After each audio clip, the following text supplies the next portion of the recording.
जय हिंद फ्रेंड्स। तो आज हम स्टार्ट करते हैं आपको जो इडोटेरिया का करंट अफेयर जो स्टार्ट हुआ है, नया वाला इसका जो बुक है वो इसका हम स्टार्ट करते हैं आज से। आपको धीरे धीरे करके राष्ट्रीय, अंतर्राष्ट्रीय और जिसको विज्ञान और प्रौद्योगिकी जो इसका मंथ वाइज दिया होता है सब धीरे धीरे करके आपको कराया जाएगा। और इसमें टोटल सेट प्रैक्टिस 15 हैं, वो सेट प्रैक्टिस भी आपको कराया जाएगा। आपको पता होना चाहिए कि जितने भी जनरल कंपटीशन होते हैं उसके लिए करेंट अफेयर्स के लिए 2 बुक फेमस हैं। पहला आपको है स्पीडी का बुक और दूसरा है आपको इडोटेरिया का। तो आज से भी जो टेरिया स्टार्ट करते हैं, धीरे धीरे आपको स्पीडी भी स्टार्ट हो जाएगी। और इस बुक को हम ख़त्म करने के लिए चैलेंज के रूप में लेते हैं 20 दिन का। 20 दिन में हम राष्ट्रीय, अंतर्राष्ट्रीय और आपको विज्ञान और प्रौद्योगिकी तीनों कंप्लीट कर लेंगे। इसके बाद हम स्टार्ट करेंगे आपको 15 जो सेट प्रैक्टिस है। आपको किस टाइप से चाहिए, पहले सेट प्रैक्टिस चाहिए तब आपको ये थ्योरी पढ़ना है या फिर पहले थ्योरी पढ़ के सेट प्रैक्टिस करना है? क्योंकि प्रोसेस तो यही है पढ़ने का कि पहले थ्योरी किया जाए तब आपको सेट प्रैक्टिस किया जाए। तो पहले हम थ्योरी करेंगे तब आपको सेट प्रैक्टिस, या फिर कुछ मंथ का थ्योरी स्टार्ट रहेगा, फिर आपको बाद में क्या होगा सेट प्रैक्टिस, साथ साथ दोनों चलेगा। फिर आपको थ्योरी, फिर आपको सेट प्रैक्टिस, ऐसे चलेगा। ठीक है, तो चलिए हम स्टार्ट करते हैं। आपको इसमें क्या दिया है कि दो से पूसा संस्थान कहाँ है, नई दिल्ली में, ये सबको पता है। तो कृषि अर्थशास्त्रियों के 32वें अंतर्राष्ट्रीय सम्मेलन कहाँ हुआ था? ये जो हुआ था आपको कहाँ हुआ था? नई दिल्ली में। नई दिल्ली में भी कहाँ हुआ था? पूसा में, जो कहाँ पड़ता है? नई दिल्ली में। ठीक है, ये लेकिन जो ये हमें अंतर्राष्ट्रीय सम्मेलन, जो कृषि अर्थशास्त्रियों का अंतर्राष्ट्रीय सम्मेलन हो रहा है 32वां, ये भारत को 66 वर्षों के बाद भारत इसका मेज़बानी किया। और इसके उद्घाटन इसका कौन किए? प्रधानमंत्री नरेंद्र मोदी ने। और अगर बात करें इस आपको सम्मेलन का थीम क्या था, तो इसका थीम है स्थायी कृषि खाद्य प्रणालियों की ओर परिवर्तन, जिसको इंग्लिश में क्या बोलेंगे? Transformation towards sustainable agri food system. तो इसको इंग्लिश में यही बोलेंगे। तो अभी इससे हम क्या क्या क्वेश्चन सीखे? पहला कि कृषि अर्थशास्त्रियों के 32वें अंतर्राष्ट्रीय सम्मेलन का आयोजन कहाँ किया गया? नई दिल्ली में। और नई दिल्ली की पूसा संस्थान में किया गया। 66 वर्ष बाद ये इंडिया को मिला इसका मेज़बानी करने का। इंडिया का मेज़बानी कौन किया है? प्रधानमंत्री नरेंद्र मोदी ने उद्घाटन किया है। और इसके थीम क्या है? स्थायी कृषि खाद्य प्रणालियों की ओर परिवर्तन, ये इसका थीम है। दूसरा क्वेश्चन हम देखते हैं, इसमें क्या है कि पवन टरबाइन स्थापित करने वाला देश का पहला टाइगर रिजर्व कौन सा बन गया है? मतलब ऐसा कौन सा टाइगर रिजर्व जिसमें कि पवन टरबाइन स्थापित किया जाएगा? ये आपको पेरियार टाइगर रिजर्व में। तो पेरियार कहाँ उपस्थित है? तो ये आपको केरल में उपस्थित है। ठीक है, आगे देखते हैं कि देखिए इसमें क्या है कि जो सुप्रीम कोर्ट की 7 न्यायाधीशों की जो संविधान पीठ है, उसने क्या किया है कि जो 20 वर्ष पुराने न्यायाधीश ने ईवी चिनैया 2004 मामले को लाया था, उसको इन लोगों ने क्या कर दिया है? रद्द कर दिया है। जिसमें क्या था कि एससी और एसटी वर्ग के ज़्यादा ज़रूरतमंदों को आरक्षण का लाभ देने के लिए राज्यों को उपवर्गीकरण करने की अनुमति दी गई थी। मतलब कि राज्यों को बांटा गया था कि एससी और एसटी कैटेगरी में भी किसको ज़्यादा आपको लाभ देने की ज़रूरत है। तो उस ईवी चिनैया 2004 मामले को 7 न्यायाधीशों की संविधान पीठ ने आपको क्या कर दिया? आपको रद्द कर दिया है। तो सुप्रीम कोर्ट ने ये काम किया है। आगे देखते हैं, ईवी चिनैया जो केस आया था, ईवी चिनैया केस वो क्या था? 2004 की 5 न्यायाधीश की, उसमें 5 न्यायाधीश था। ठीक है, और अभी जो है 7 न्यायाधीशों ने मिलकर इसको रद्द कर दिया है। इसमें कहा गया था कि एससी एसटी एक समान समूह वर्ग है और इनका उपवर्गीकरण नहीं हो सकता। मतलब आपको ईवी चिनैया जो केस में कहा गया था कि एससी एसटी भी क्या है? एक समान समूह वर्ग है, उपवर्गीकरण नहीं किया जा सकता। इसी का उलट करके सुप्रीम कोर्ट के जो 7 न्यायाधीशों की जो बैच है, उसने क्या कहा है कि आपको इसको वर्गीकरण किया जाएगा। ठीक है, हाल ही में वियतनाम के प्रधानमंत्री जो क्या है, हाँ, फाम मिनचिन भारतीय दौरे पे आए थे। ठीक है, कौन? वियतनाम के प्रधानमंत्री कौन थे? कौन है? तो फाम मिनचिन है। ये क्या किए? भारत और वियतनाम ने गुजरात के लोथल में राष्ट्रीय समुद्री विरासत परिषद विकसित करने की घोषणा की। तो यहाँ हम क्या याद रख सकते हैं कि राष्ट्रीय समुद्री विरासत परिषद को विकसित करने का निर्णय लिया। ये कहाँ है? गुजरात के लोथल में। और किस देश ने इसको विकसित करने का निर्णय लिया? तो भारत और वियतनाम ने, दोनों ने मिलकर किया है कि भारत में राष्ट्रीय समुद्री विरासत परिषद एक विकसित करेगा।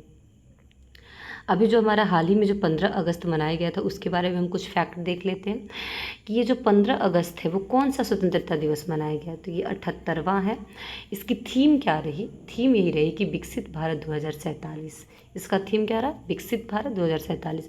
मतलब कि भारत ने थीम ये रखा है कि आपको 2047 तक भारत विकसित हो जाएगा, विकास दिल से हटा करके विकसित देश बन जाएगा। ठीक है, यह थीम 2047 तक के देश के विकसित राष्ट्र में बदलने की सरकार के दृष्टिकोण के अनुरूप है।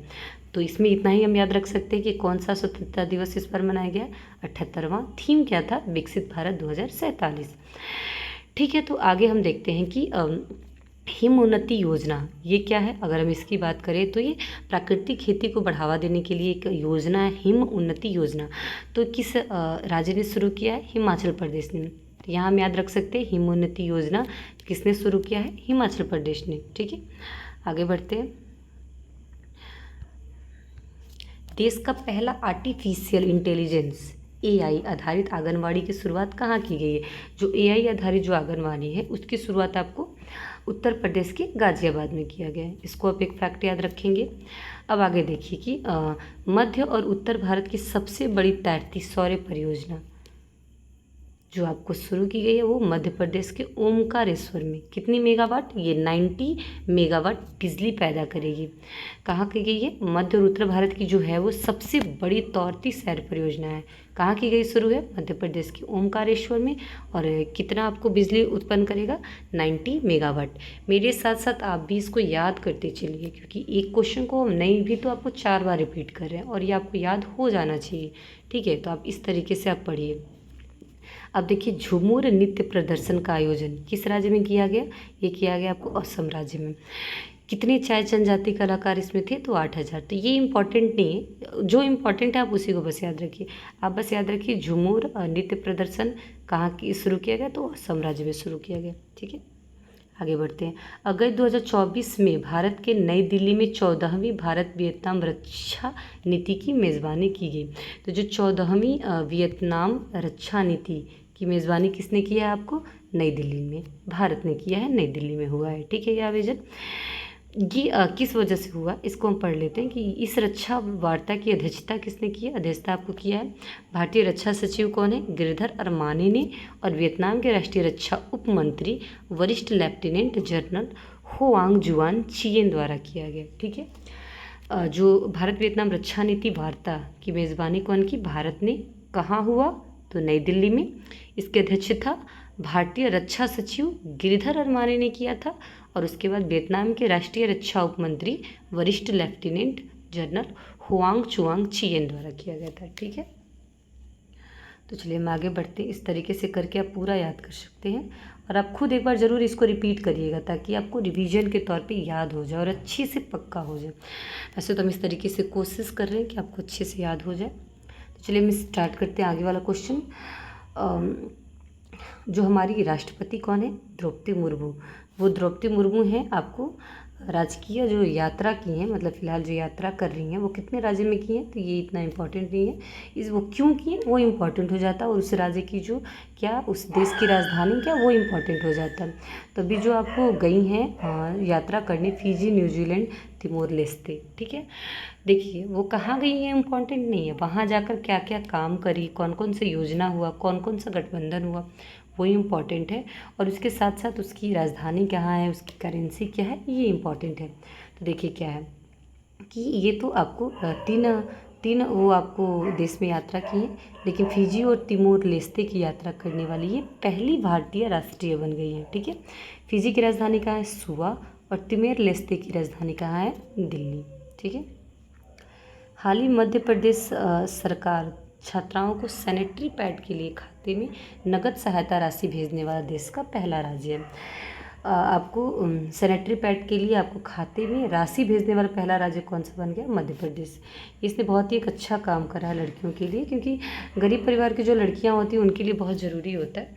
तो ये मध्य प्रदेश की लड़कियों के लिए जो मध्य प्रदेश की सरकार ने शुरू किया, ये बहुत ही अच्छी पहल है। ये राज्य की स्वच्छता और सहायता योजना के तहत प्रदान की जा रही है।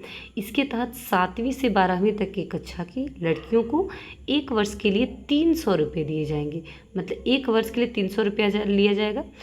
तो लड़कियों के लिए एक बहुत ही अच्छा ये वहाँ का अच्छा स्कीम है। ठीक है, तो आगे बढ़ते हैं।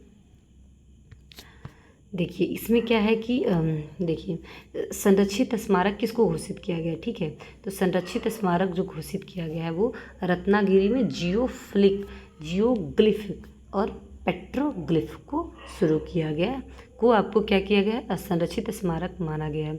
ये आपको किस सरकार द्वारा, महाराष्ट्र सरकार द्वारा प्राचीन स्मारक और पुरातात्विक स्थल और शेष अधिनियम 1960 के तहत क्या किया गया है, रत्नागिरी में जो जियोग्लिफ और पेट्रोग्लिफ जो है उसको संरक्षित स्मारक घोषित किया गया है। ठीक है, भारतीय विदेश मंत्रालय और न्यू स्पेस इंडिया लिमिटेड ने क्या शुरू किया, नेपाल में मोनाल उपग्रह को लॉन्च करने के लिए अनुदान सहायता प्रदान करने के लिए एक समझौता किया। जो नेपाल का मोनाल उपग्रह, ये भी क्वेश्चन पूछ सकता है कि मोनाल उपग्रह किस देश का है, तो वो किस देश का है, नेपाल का है। इसके लिए जो आपको अनुदान दिया है वो आपको हमारे MEA और NSIL ने, मतलब कि भारतीय विदेश मंत्रालय और न्यू स्पेस इंडिया लिमिटेड के द्वारा इसको क्या किया गया, अनुदान प्रदान किया गया। किस उपग्रह के लिए, मोनाल उपग्रह के लिए। ये किस देश का है, तो नेपाल का है। हाल ही में राजस्थान सरकार द्वारा शहीद अग्निवीरों के परिवार के लिए कारगिल पैकेज की घोषणा की गई है। तो क्वेश्चन ये भी पूछ सकता है कि कारगिल पैकेज की घोषणा किस राज्य सरकार द्वारा की गई है, तो आपको राजस्थान राज्य सरकार द्वारा। किस शहीद वाले लोगों को, जो अग्निवीर का भर्ती आया हुआ था उसमें अगर कोई सेलेक्ट होता है और वो शहीद हो जाता है, उसके लिए आपको कारगिल पैकेज की घोषणा की गई है। ठीक है, अब आते हैं एक और है अंतर्दृष्टि ब्रेल डेबिट कार्ड। ये लॉन्च किया है किस आपको बैंक ने लॉन्च किया है, तो ये आपको पंजाब नेशनल बैंक ने लॉन्च किया है। ये आपको देख के समझ में आ जाता है कि जो ये ब्रेल डेबिट है, मतलब कि ये आपको दृष्टि बाधित लोगों के लिए या फिर जिसको आँख से नहीं दिखता, जो अंधे हैं उनके लिए क्या किया जाता है, ये शुरू की गई है। तो ये भी स्कीम एक बहुत अच्छा है। अब देखिए इसमें है आगे वाला क्वेश्चन पे पढ़ते हैं कि वीरता पुरस्कार की जो मंजूरी दी गई है किसके द्वारा की गई है, वो आपको दिया गया, आपको राष्ट्रपति द्रौपदी मुर्मू द्वारा दिया गया। ठीक है, कितने लोगों को दिया गया है, 103 पुरस्कार दिया गया है। ठीक है, जिसमें कि आपको 4 होंगे वो कृति पुरस्कार होंगे, 18 शौर्य चक्र होंगे और 1 पदक वीरता का होगा और 63 सेना मेडल होंगे, 11 नौसेना मेडल और 6 वायुसेना मेडल होगा। ठीक है, तो ये टोटल कितना दिया गया, 103 लोगों को। कौन दे रहा है, द्रौपदी मुर्मू। ठीक है, इसमें कीर्ति चक्र होंगे 4, शौर्य चक्र 18। ठीक है, आगे बढ़ते हैं। ये जो इंस्टीट्यूट का जो रैंकिंग होता है वो भी पूछता है, तो ये भी इम्पोर्टेंट है, आप देख लीजिए इसको।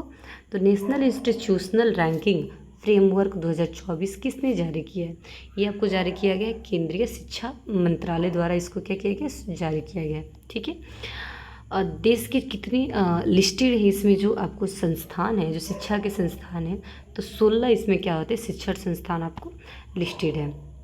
ओवरऑल कैटेगरी में जो नंबर 1 आया है वो कौन सा आया है, IIT मद्रास आया है। मैनेजमेंट के कैटेगरी में फर्स्ट आया वो है IIT अहमदाबाद। इंजीनियरिंग की कैटेगरी में जो आया है IIT मद्रास। रिसर्च कैटेगरी में जो आया है वो कौन सा आया है, IISc कौन आया है, बेंगलुरु आया है। ठीक है, तो चलिए इसको फिर से हम एक बार रिपीट कर लेते हैं कि ओवरऑल फर्स्ट कौन आया है, IIT मद्रास। मैनेजमेंट कैटेगरी में कौन आया है, IIT में है अहमदाबाद। इंजीनियरिंग कैटेगरी में कौन आया है, IIT मद्रास। और उसके बाद IIT मद्रास को 2 मिल गया, ओवरऑल भी और इंजीनियरिंग कैटेगरी में भी। रिसर्च कैटेगरी में शीर्ष स्थान हो गया IISc बेंगलुरु। चलिए आगे बढ़ते हैं।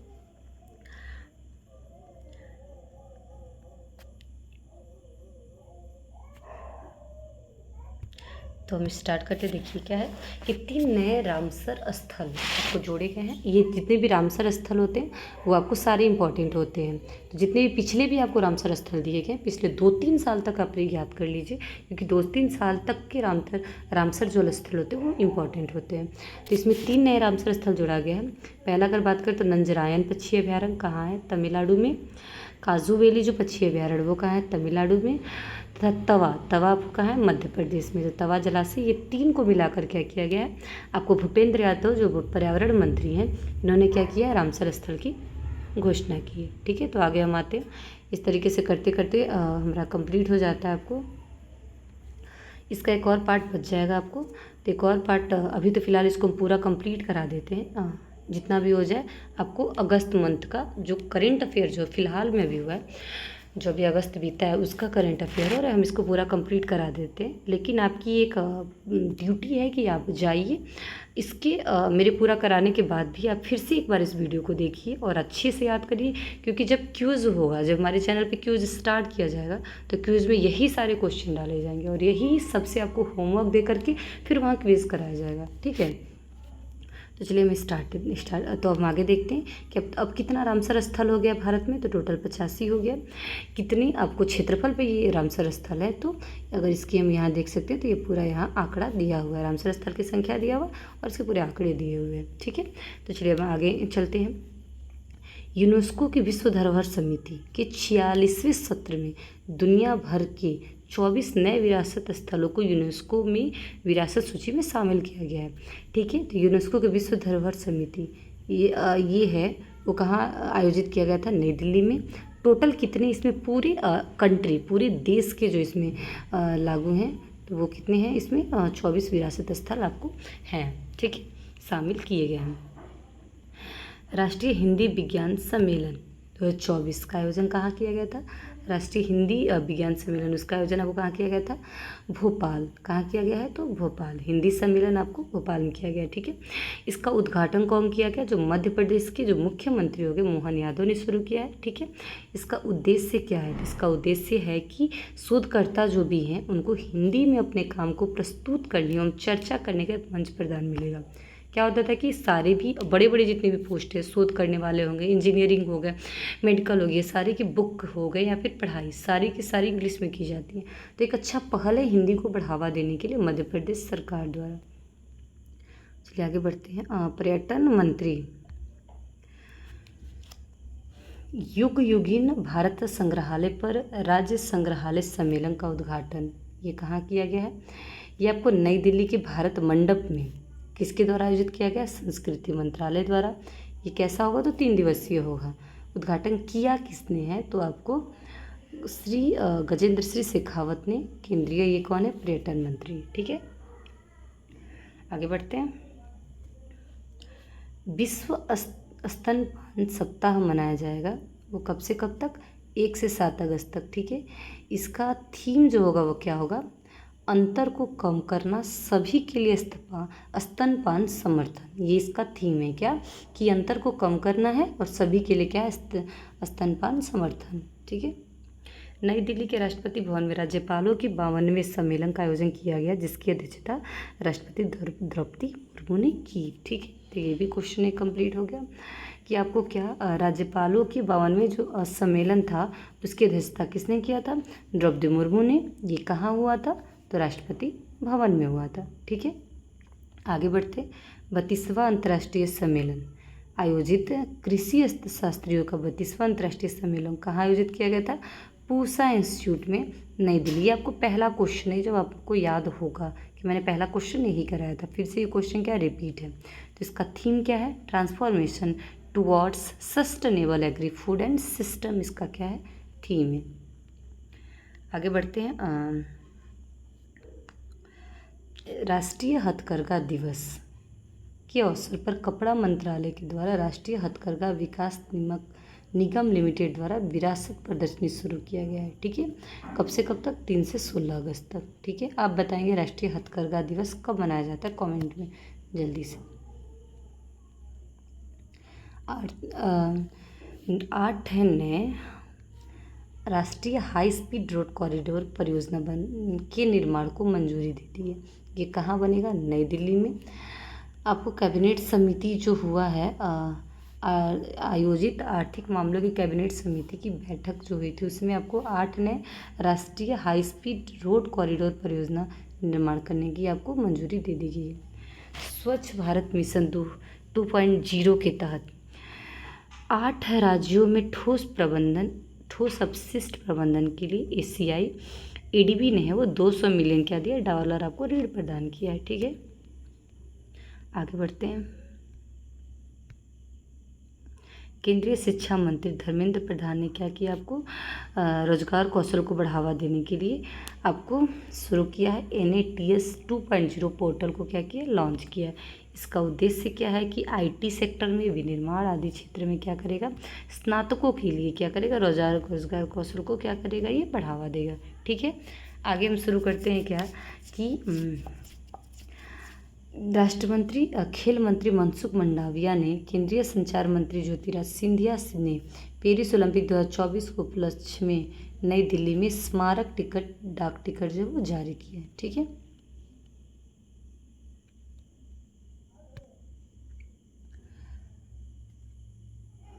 देखिए अब क्वेश्चन ये आएगा कि मोर अभ्यारण्य घोषित किया गया है।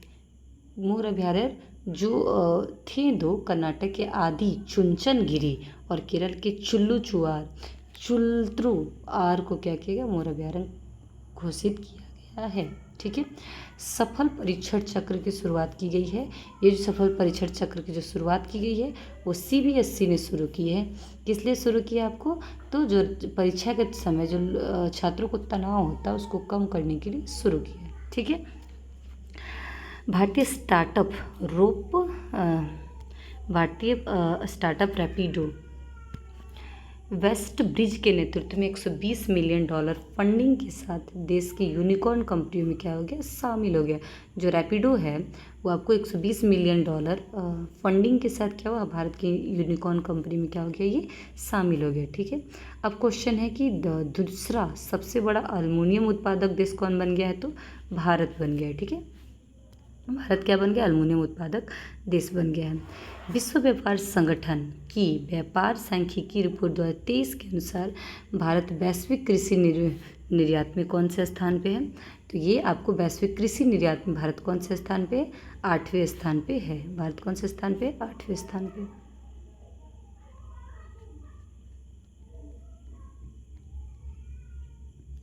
चलिए तो हम आगे देखते हैं। आप फिर से प्लीज़ आपसे रिक्वेस्ट है, आप सबसे किसको याद करिएगा।